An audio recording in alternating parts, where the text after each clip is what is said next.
ધોરણ 10 ચેપ્ટર 14 સંભાવના એટલે પ્રોબેબિલિટી. બરાબર, આ ચેપ્ટર તમારે એક્ઝામમાં 14 માર્કનું પૂછાય છે. કેટલા માર્કનું પૂછાય છે? 14 માર્ક્સનું હોય છે આ ચેપ્ટર. બરાબર, ચેપ્ટર નંબર 14 અને 13 આંકડાશાસ્ત્ર અને સંભાવના ચેપ્ટર બહુ જ અગત્યના છે.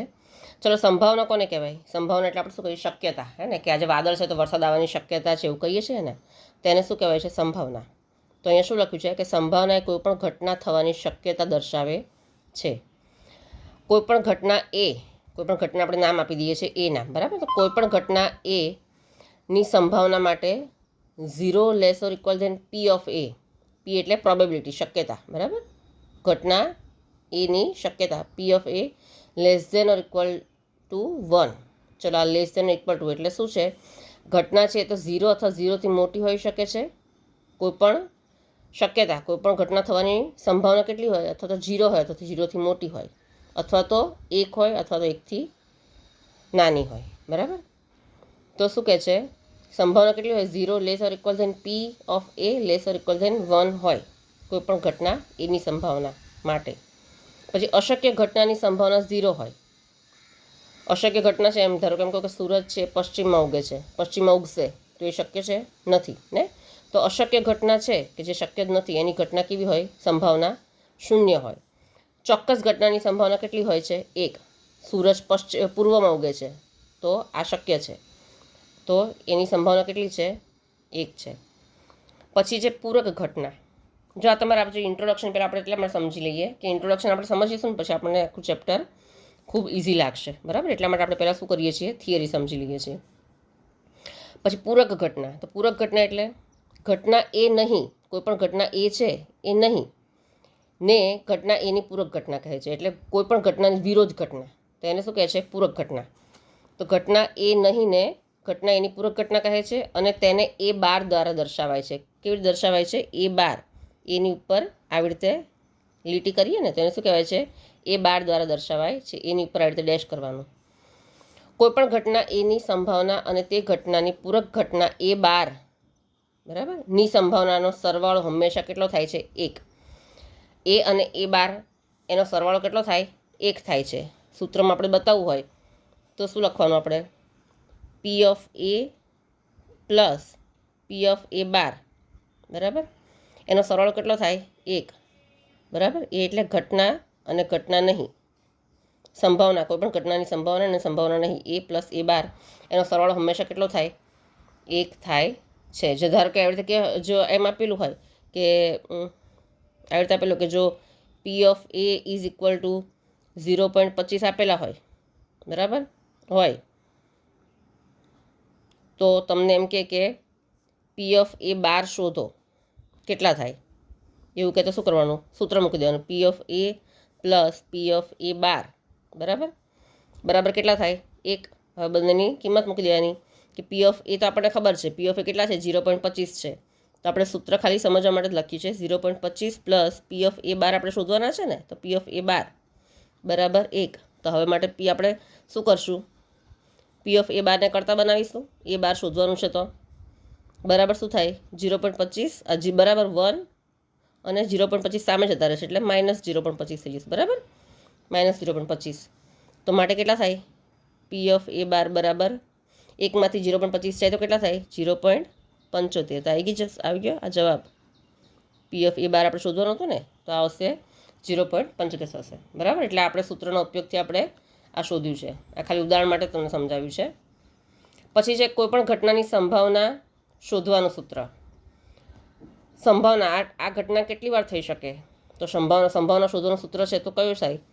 પી of A is equal to ઘટના એ થવાના પરિણામ છેદમાં કુલ પરિણામ. બરાબર, આ સૂત્ર આપણે યાદ રાખવાનું.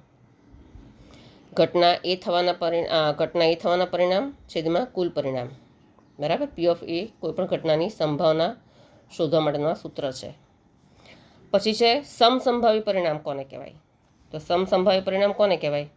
તો અહીંયા શું લખેલું છે મેં કે જ્યારે કોઈ ઘટના માટે કુલ પરિણામોમાંથી દરેક પરિણામ આવવાની પૂરેપૂરી શક્યતા હોય, બરાબર, કુલ પરિણામમાંથી દરેક પરિણામ આવી શકે, કોઈ પણ પરિણામ આવી શકે, દરેક પરિણામ આવવાની પૂરેપૂરી શક્યતા હોય અને કયું પરિણામ આવશે તેની અગાઉથી આગાહી કરી શકાય નહીં, કોઈ પણ આવી શકે, પૂરેપૂરી શક્યતા છે, પણ કયું આવશે આપણે અગાઉથી ન કહી શકીએ, બરાબર. તો તેને શું કહેવાય છે? સમસંભાવી પરિણામ કહે છે. શું કહે છે તેને? સમસંભાવી પરિણામ કહે છે, બરાબર. ચલો હવે આમાં આપણે અમુક આમાં વસ્તુ યાદ રાખવાની છે. આ બધું આપણે યાદ રાખશું ને, બધા સિક્કા, પાસા, પત્તા, આ બધું તમારે આવશે, કારણ કે આ બધું તમારે 4-4 માર્કનું પૂછાશે.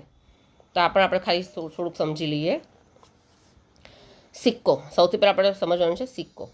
તો સિક્કો એટલે આપણે 1 રૂપિયાનો સિક્કો હોય એની કેટલી સાઈડ? 2 સાઈડ હોય ને. એક બાજુ શું હોય? આપણે કહીએ છીએ હેડ એન્ડ ટેલ, હે ને, કાટ અને છાપ, એવી રીતે હોય છે ને. તો છાપ એટલે શું થાય? છાપને આપણે શું કહીએ છીએ? હેડ. હેડ એટલે એચ, અને કાટ એટલે ટેલ, ટેલ એટલે ટી, બરાબર. તો એક સિક્કાને એક વખત ઉછાળતા કુલ 2 પરિણામ મળે. તમે એને એકવાર ઉછાળો તો કોઈ પણ પરિણામ આવી શકે છે, યા તો હેડ આવે યા તો ટેલ આવે. તો કોઈ પણ 2 પરિણામ આવે તો આવશે એને શું આવે? હેડ પણ આવી શકે અને ટેલ પણ આવી શકે, બરાબર. 2 પરિણામ આવે. પછી એક સિક્કાને 2 વખત ઉછાળતા કુલ 4 પરિણામ મળે. કેવી રીતે? 2 વખત ઉછાળો તો બંને વખત હેડ હેડ આવે, યા તો એક વખત હેડ આવે, એક વખત ટેલ આવે, યા તો પહેલી વખત ટેલ આવે, બીજી વખત હેડ આવે, યા તો બંને વખત ટેલ આવે, બરાબર. તો 2 વખત ઉછાળો તો આમાંથી કોઈ પણ આવી શકે, 4 પરિણામ. પછી છે કે એક સિક્કાને 3 વખત ઉછાળતા કુલ 8 પરિણામ મળે, બરાબર. 3 વખત ઉછાળીએ તો એવું બને કે પહેલી વખતે હેડ આવે, બીજી વખતે હેડ આવે, અને ત્રીજી વખતે હેડ આવે, યા તો પહેલી 2 વખત હેડ આવે, ત્રીજી વખત ટેલ આવે, બરાબર. યા તો પછી એવું બને કે પહેલાં હેડ આવે, પછી બીજી વખત ટેલ આવે, ત્રીજી વખત હેડ આવે, યા તો પહેલી વખત ટેલ આવે, બીજી વખત હેડ આવે, ત્રીજી વખત હેડ આવે, બરાબર. યા તો 3 વખત ટેલ આવે, યા તો પહેલી 2 વખત ટેલ આવે, ત્રીજી વખત હેડ આવે, ટેલ આવે, હેડ આવે, ટેલ આવે, અને પહેલી વખત હેડ આવે અને બીજી બંને વખત ટેલ આવે. આમાંથી કોઈ પણ પરિણામ, સિક્કાને તમે 3 વખત ઉછાળો તો કુલ 8 પરિણામ મળે. આપણને કેવી રીતે ખબર પડે આ બધું? તો એના માટે પણ શું છે? સૂત્ર છે. શું છે? સૂત્ર. શું સૂત્ર છે? 2ની n ઘાત. આ શોધવું હોય તો 2ની n ઘાત સૂત્ર છે. 2ની n ઘાત 2 જ કેમ? n એટલે જેટલી વખત તમે ઉછાળો એ, અને 2 કેમ? કારણ કે સિક્કાની કેટલી બાજુ હોય? 2, એટલે 2ની n ઘાત. n એટલે તમે જેટલી વાર સિક્કાને ઉછાળો છે એ સંખ્યા લખવાની. ધારો કે એમ લખો કે સિક્કાને એક વાર ઉછાળીએ તેની શક્યતા કેટલી? 2ની 1 ઘાત એટલે 2, બરાબર. સિક્કાને 2 વાર ઉછાળો તો 2, જેટલી વાર ઉછાળો એટલી ઘાત લખવાની, તો 2 દુ 4. સિક્કાને 3 વાર ઉછાળો તો 3 ઘાત લખવાની, તો 2 દુ 4 દુ 8, બરાબર. સિક્કાને 4 વાર ઉછાળો તો 2 દુ 4 દુ 8 દુ 16. એવી રીતે સિક્કાને 5 વાર ઉછાળો તો 2 દુ 4 દુ 8 દુ 16 દુ 32, બરાબર. આવી રીતે લખવાનું. સિક્કાની 2 બાજુ છે એટલે 2n. આવી રીતે આપણે આ શોધવાનું છે. સિક્કાનું જ્યારે આવે ત્યારે આપણે આ સૂત્રનો ઉપયોગ કરીને શોધવાનું છે, બરાબર. જો પછી શું છે? પાસો છે.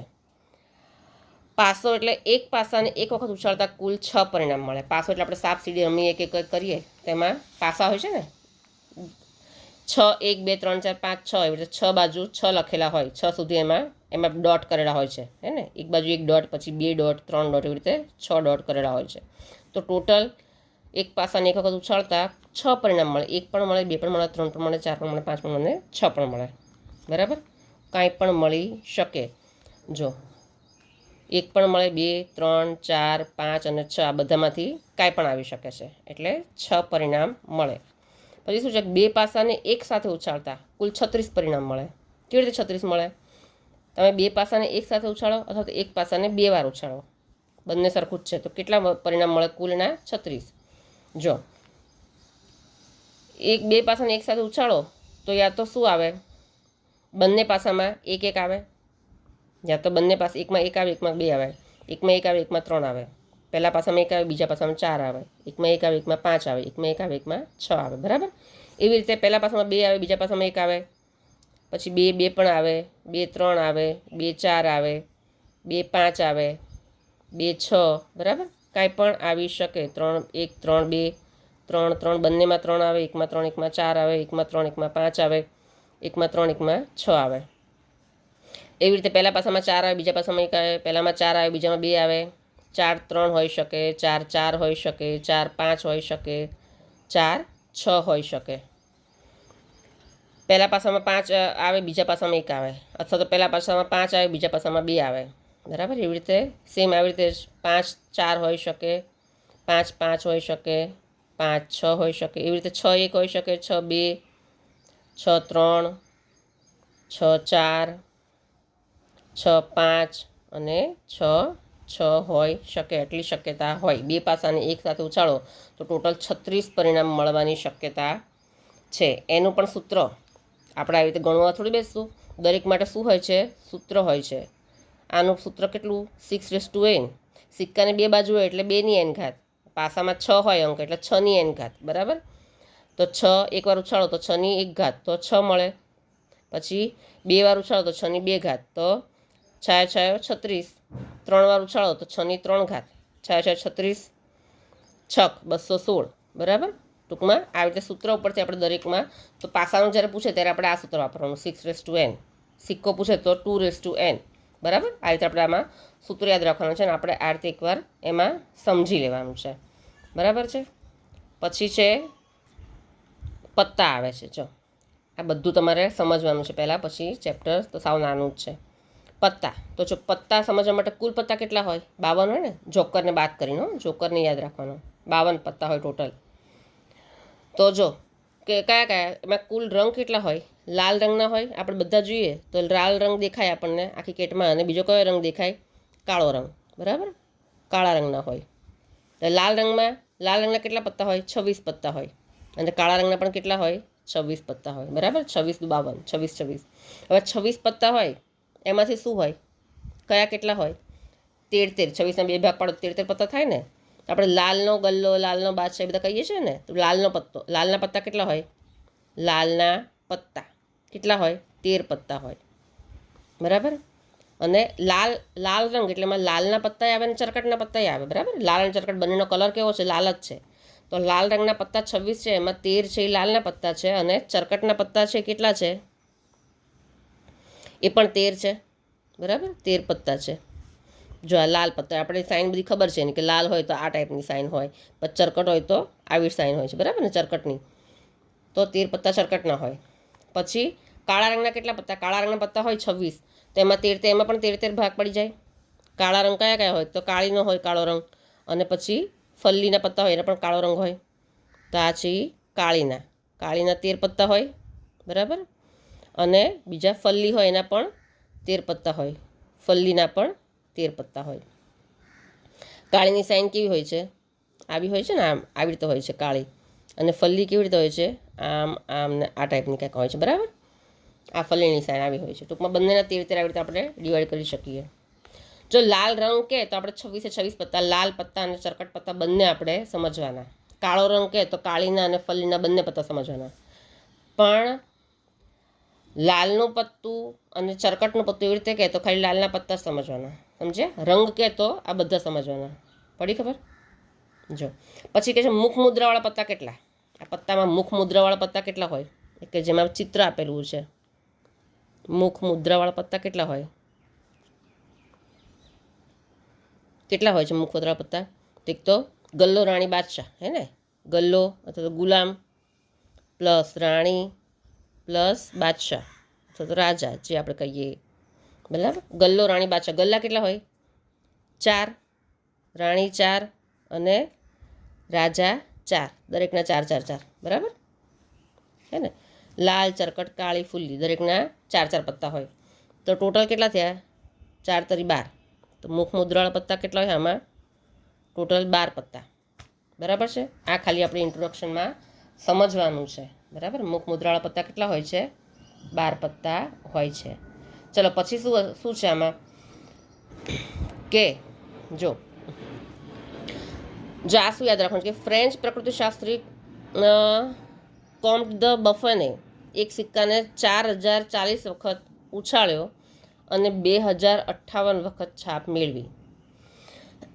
ખાલી જગ્યામાં કદાચ પૂછી શકે કે આ જે છે પ્રકૃતિશાસ્ત્રી એણે સિક્કાને 4040 વખત ઉછાળ્યો તો કેટલી વખત છાપ મેળવી? તો આપણે યાદ રાખવું પડે કે 2058. આપણે ભલે આનું નામ યાદ ન રાખીએ પણ આટલી વાર ઉછાળીએ તો કેટલી વાર છાપ મળે છે? આટલી. આ તો યાદ રાખવું પડે ને. ખાલી જગ્યામાં પૂછાઈ શકે. પછી બ્રિટનના J.E. કેરીએ સિક્કાને 10,000 વખત ઉછાળ્યો અને 5067 વખત છાપ મેળવી.